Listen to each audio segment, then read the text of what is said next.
Assalamualaikum warahmatullahi wabarakatuh. Hai teman-teman, perkenalkan nama saya Hoirul Anwar dari kelas 10 MIPA 7. Jadi di video ini saya akan menjelaskan pergaulan sehat, bab tentang pergaulan sehat. Pergaulan sehat dibagi dari dua kata ya, yaitu pergaulan dan sehat. Pergaulan tersendiri memiliki arti yaitu interaksi antara individu dengan individu lain atau individu dengan kelompok lain, baik secara langsung maupun tidak langsung. Jadi interaksi itu ada dua, interaksi langsung dan tidak langsung. Interaksi langsung itu secara tatap muka, dan interaksi yang tidak langsung itu bisa melalui internet. Sedangkan arti sehat yaitu seluruh anggota badan sedang tidak sakit, atau dalam kata lain seluruh anggota badan kita sedang bugar. Menurut WHO, sehat meliputi banyak hal, baik itu secara jasmani, rohani maupun kesejahteraan sosialnya. Jika kita membahas pergaulan sehat, maka kita tidak akan luput dari kata remaja. Ya, apa sih itu remaja? Remaja merupakan fase dari anak-anak menuju dewasa. Tahap remaja pada seorang pria yaitu berkisar antara 13 tahun sampai 22 tahun. Sedangkan pada seorang wanita, remaja berlangsung antara 12 tahun sampai 21 tahun. Pergaulan sehat memiliki arti interaksi antara individu dengan individu lain yang berjalan secara normal tanpa melanggar suatu norma. Terus supaya kita bisa menjalankan suatu pergaulan yang dapat berjalan dengan harmonis dan sehat, ada beberapa cara yang harus dilakukan. Antara lain yaitu memiliki kesadaran beragama bagi seorang remaja. Penting memiliki kesadaran beragama, karena jika iman kita kuat, kita akan bisa menghindari suatu pergaulan bebas. Selain itu, dengan iman kita yang kuat, kita akan dilindungi oleh Allah dari perbuatan-perbuatan maksiat. Yang kedua yaitu setia kawan. Sebagai kawan yang baik, kita harus bisa saling menguntungkan.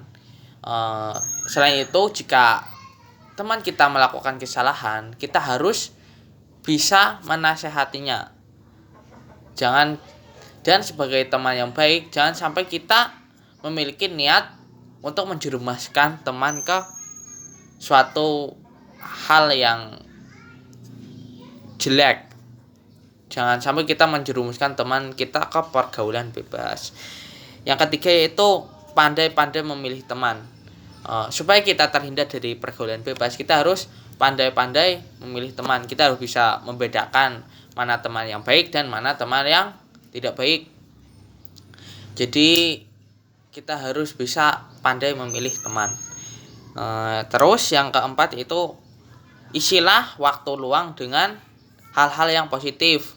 Contohnya kita bisa mengisi waktu luang dengan hobi. Misalnya hobinya bermain sepak bola, kita isi waktu luang tersebut dengan bermain sepak bola. Dengan bermain sepak bola kita akan berkeringat dan sehat. Itu adalah hal yang positif. Contohnya yang lain yaitu membaca buku. Hal tersebut bisa menambah wawasan kita. Yang kelima yaitu membatasi dengan lawan jenis. Jadi di norma yang berlaku ada batasan-batasan tersendiri antara laki-laki dan perempuan.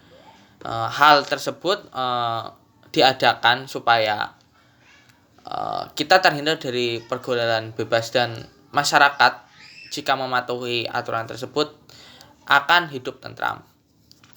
Yang keenam yaitu pandai-pandailah menstabilkan emosi. Jika kita mengalami suatu masalah, jika kita mendapatkan suatu masalah, kita harus menyelesaikannya dengan baik-baik, dengan musyawarah, dengan menemukan solusinya. Jangan menyelesaikannya dengan emosi. Selanjutnya yaitu ada pergaulan bebas. Pergaulan bebas yaitu lawan dari pergaulan sehat. Pergaulan bebas memiliki arti suatu pergaulan yang bebas dan sudah melanggar norma-norma. Penyebabnya biasanya yaitu diawali dari iman yang lemah. Jika iman kita lemah, kita akan lebih mudah terjerumus ke pergaulan yang bebas. Yang kedua yaitu perubahan zaman. Dengan perubahan zaman sekarang, banyak budaya-budaya lain yang mudah masuk ke Indonesia. Dengan adanya perubahan zaman sekarang, semakin canggih internet, namun juga semakin berbahaya juga dampaknya jika kita tidak bisa memanfaatkannya dengan baik.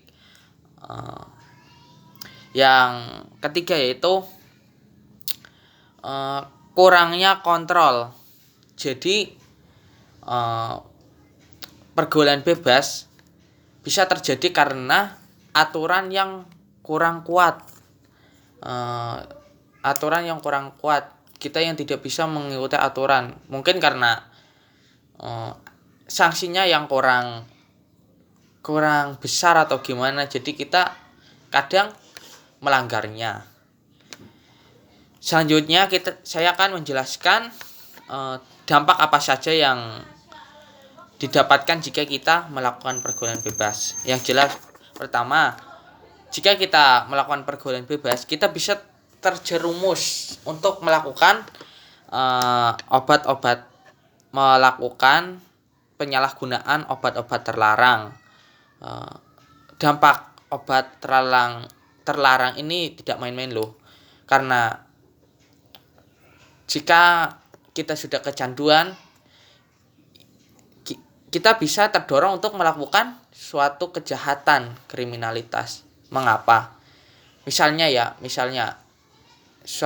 ada orang sudah kecanduan narkoba. Terus untuk memenuhi keinginan tersebut, dia harus membelinya sehari-hari. Dengan mahalnya harga narkoba, jika tidak mempunyai uang, pasti dia akan terdorong untuk mencuri, membegal, dan melakukan kejahatan lainnya.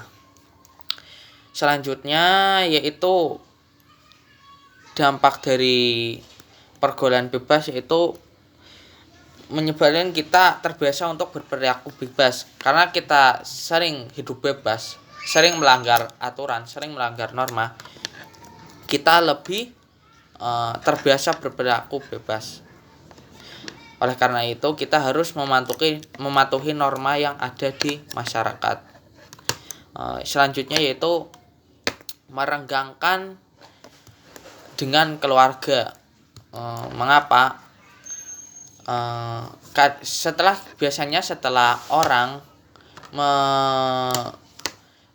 menjalani pergaulan bebas, hubungan dengan keluarga kurang harmonis. Kita biasanya orang yang sudah terjerumus ke pergaulan bebas, dia akan tertutup. Oleh karena itu, kita harus terbuka kepada orang tua. Kita harus bercerita jika memiliki suatu masalah.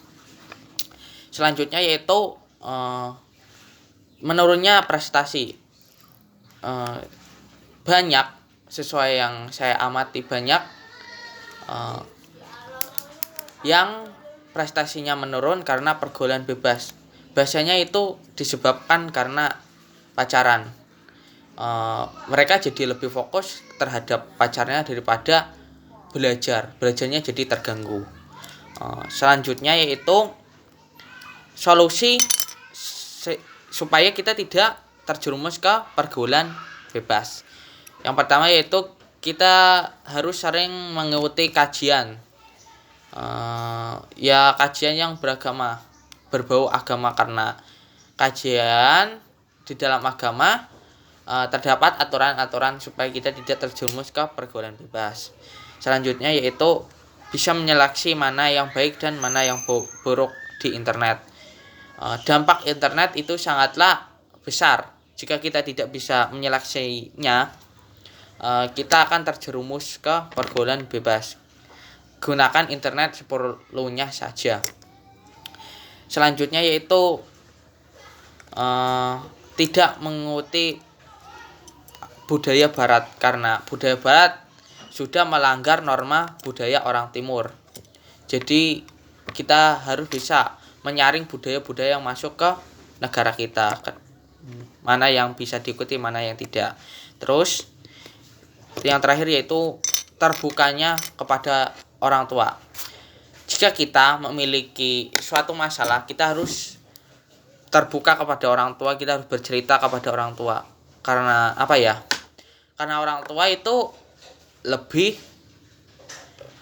dewasa, lebih bijak. Biasanya jika kita menceritakan suatu masalah kepada orang tua akan memberikan solusi bagi kita.